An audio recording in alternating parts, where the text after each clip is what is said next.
So allow me to introduce Diana and Wenxi. Hey guys, everyone. Today we are going to talk to you about the illusion of accuracy. This is the topic we're going to discuss today. We have a few activities in our presentation, so it'd be really great if everyone could join in. Is illusion and introduction.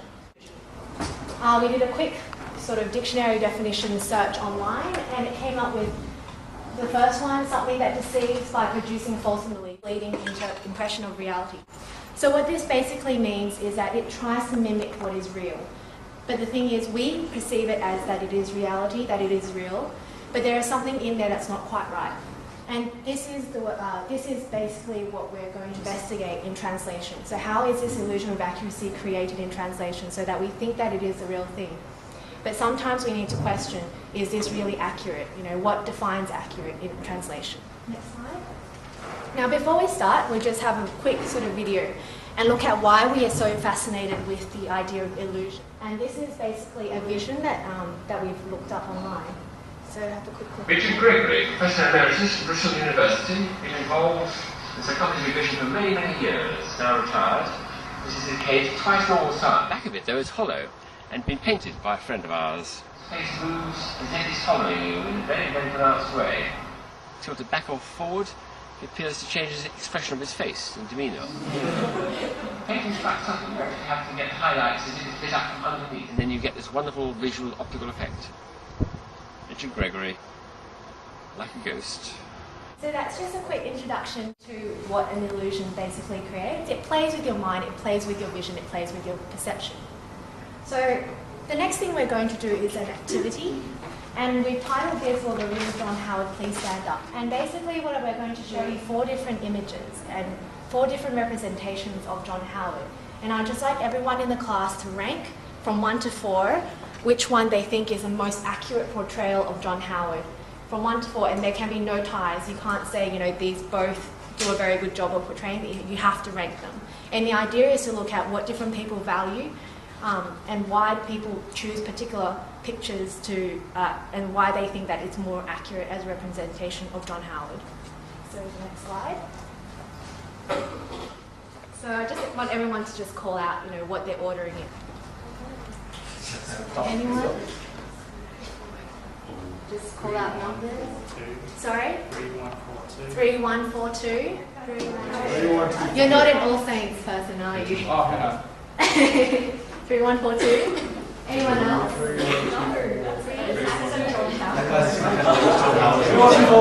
Sorry? 3124. 3124. Anyone else? 3214. 3214. 1234. So basically what this pretty much does is, you know, in the other class I even had someone who did 1, 2, 3, 4, and because they value politics, they prioritize aspects of personality as opposed to the visual accuracy of the person.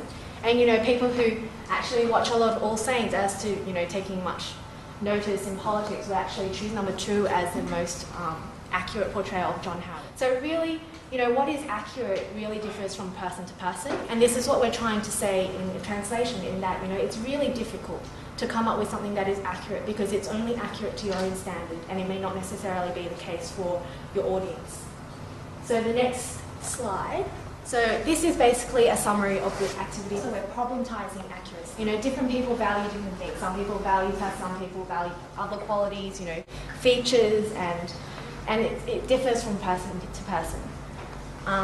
So we've linked that to ideas of animation, because what animation is basically a reflection, a mirror to society, to mirror to reality. But every animation sort of does it in their own different ways. And we've explored 3 different animations. Up the movie, which is a more sort of realistic, but it plays with particular aspects of reality. You know, the balloons floating up into the air. That doesn't really happen in real life.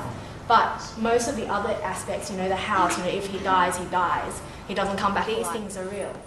Daria, on the other hand, doesn't really mess around with the physics, with real life physics, doesn't mess around with too much of reality, because its focus is on the satire. And it's pretty much, you'll see why we're exploring these 3 later on. But the animated versus animation completely disregards, you know, real life physics. You know, it's purely creative and it plays with the imagination. And so we're going to have a quick look at each of them. So first one up. Are you in need of any assistance today, sir? No, I could help you cross the street. no, I could help you cross your yard. no, I could help you cross no. It's pretty much a mimicry of reality, but it does it in a way that, you know, it incorporates aspects of the imagination to draw fascination, to make its own sort of creative mark in the text, in the animation. Daria is completely different. Its focus is on the satirical dialogue, so it doesn't try to sort of interpret or create any sort of, it doesn't flaunt aspects of reality. So basically, it doesn't really, with the animation, it doesn't flaunt reality. It doesn't sort of do the crazy things, but the idea is that it focuses on dialogue and the audience actually, really pays attention to dialogue because there's nothing else there to really distract their attention. The last one is animated versus animation. And in this animation, there is absolutely no dialogue, and the focus is purely on the imaginative.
You can watch it later. So basically this animation here is that there is no dialogue, but we are really, really fascinated by the pure creativity it exhibits. And so we're going to link this with three different theories of translation. So if we move on to the next slide.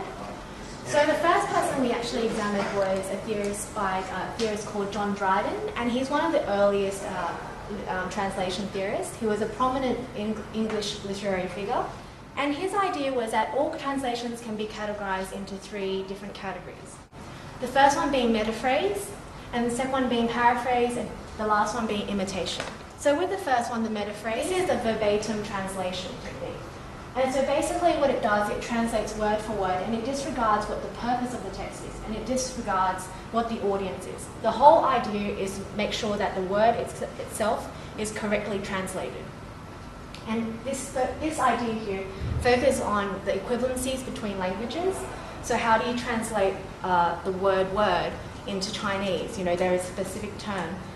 And the idea is that, if you go back and forth on the translation, you arrive at the same text.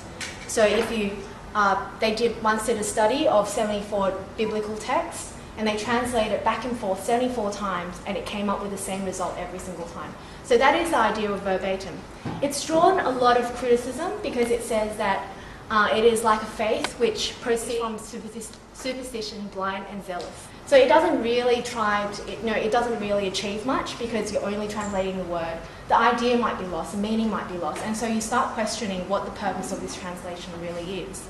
So the next one, which is the paraphrase, this one is the one we see more often. It's a latitudinal translation. You try to translate the idea, the concepts behind the text, more so than the individual words themselves. So the author is kept in view by the translator, but the words is not strictly adhered to, which means that you focus on the idea. What is the author trying to say? What idea, what message is the author trying to give to its audience? And you choose your words based on that. It gives you the translator a bit of freedom to play around with the boundaries of the text, and we've likened that to up. So that there's a message of letting go. There's a theme of letting go in the film, and it does this, by flaunting aspects of reality. But it doesn't matter because we eventually, we cry with it, we laugh with it. The message is conveyed, and it does it in a way that we're really fascinated by it. We're really drawn into the text. Now the last one, which is imitation. This one is where translation really gets turned into an art form in itself, because it really disregards the original. All you sort of look at is, get a basic idea what the original text is about, but then the translator gets all creative liberty, all creative freedom to do whatever they want to sort of recreate a text. And this way, translator assumes liberty, so they do whatever they want. They sort of kind of stay within a certain bound, so the rough idea of what the story might be about, but they can flaunt use different sort of literary techniques of their own choosing, which they think it fits. And this is basically like the animator in animation. It really doesn't care much about what reality really is. It draws on a little thing called a small idea of attacking, to adversaries versing each other. But apart from that, there's really not much else. And everything is basically up to the imagination. And we are really fascinated by that because it shows creativity. It shows, we are able to connect with it with our imagination. And so, in some sense, there is validity in this form of translation. Now, this is an old theory of translation. We now explore Eugene A. Nida, and he is a religious text translator, and he is a more sort of modern theorist in translation. And he coined the terms dynamic equivalence and formal equivalence. Formal equivalence is basically another term for verbatim translation, but dynamic equivalence is, pretty much it's kind of like the paraphrase. The idea is that the goal of translation is to reproduce a total dynamic character. So you first look at what the meaning is and what the concept behind the text is, and then you try to imitate the style. Understand, because this is a sort of a postmodern sort of idea. It appreciates that the end result will always be different depending on who you are. So it appreciates that there is a variety of different translations which might come out of the same original text. And it understands the importance of culture in translation, so that words only have meaning in terms of the culture which they are part of. And this is why, this is a theory of translation that is quite prominent today. Just to round things up for the theories component of our presentation, we're going to do another activity called Face Off. What I'm going to do is I'm going to show you a series of 10 faces, and I just want the class, we'll go through each expression one by one, and I just want the class to call out, the word that comes to mind when they see that face. For that first one here, what word would you describe that expression? Are you confused? Anyone? Cute. Excited, cute. Okay, what about the second one? Anyone else? Annoyed. Lame. Sorry? Lame. Lame. Expressions of lame. Yeah, like Third one? evil. Evil. Shock. Yeah, shock. Anyone else? Screaming. This one? Puzzled. Confused. Concerned. And what about the last one there? Scared, sad. It's like having an epiphany. So basically the idea of this activity was just to show everyone, everyone's perceptions are different. The way that they interpret things are different. And for the one expression that you see, there might be 3 different words. So for example, for the first one, you might have happy, you might have excited, you might have glee, So even for the same expression, there are plenty of different words. And each one, the word that you pick really depends on your experience, your culture, and what you how you sort of perceive a particular thing.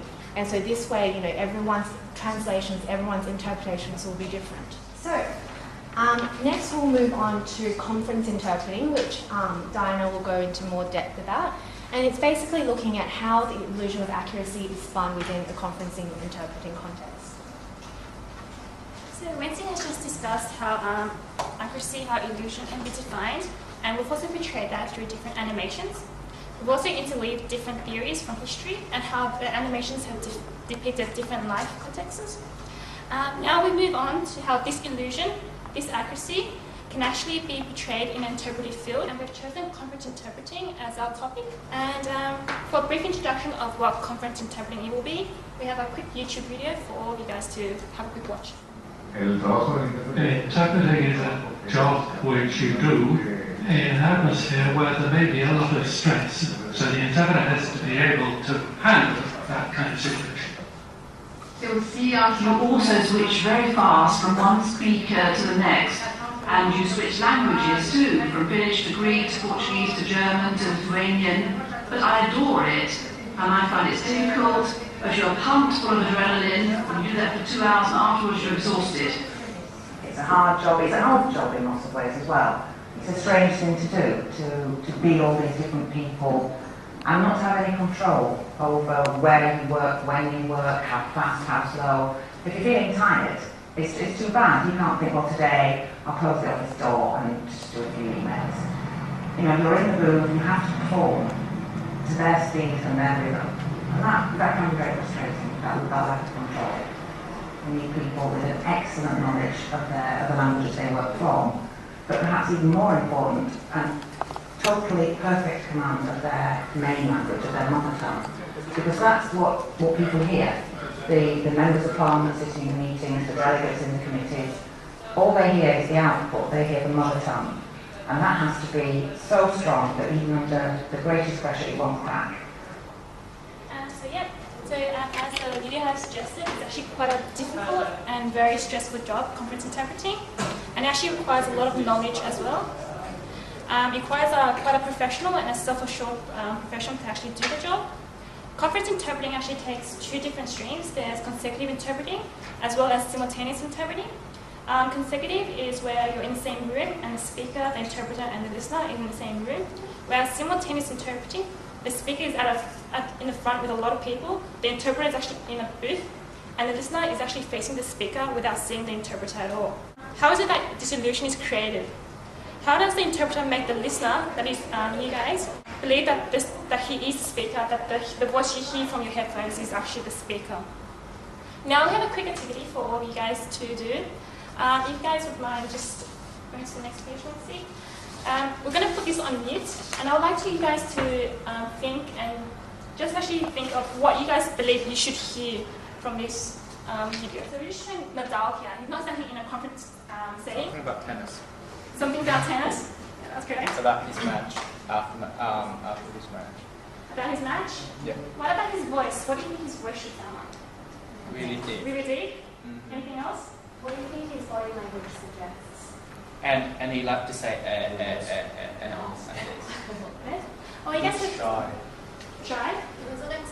Maybe he lost. Maybe, I'm not quite sure. You guys are kind of on the right track as well. You guys believe, you guys know Nadal well, right? Because he's quite a famous tennis player. So you guys know how he should sound, what he should sound like. So how should an interpreter actually mimic this? Well, we believe, if we could go back to the PowerPoint slide, that as you guys suggested, that he's shy. So maybe his voice might be a bit slow, it might be a bit shy, maybe a bit stuttery, but his tone might be the same. So in an interpreter, you should try to match the style of the interpretation. Move on to the next slide. Yeah. We expect to hear that the style of the speaker, that is the interpreter, would actually match it. So if Nadal will say sarcastic, you would actually be sarcastic as well in your interpretation.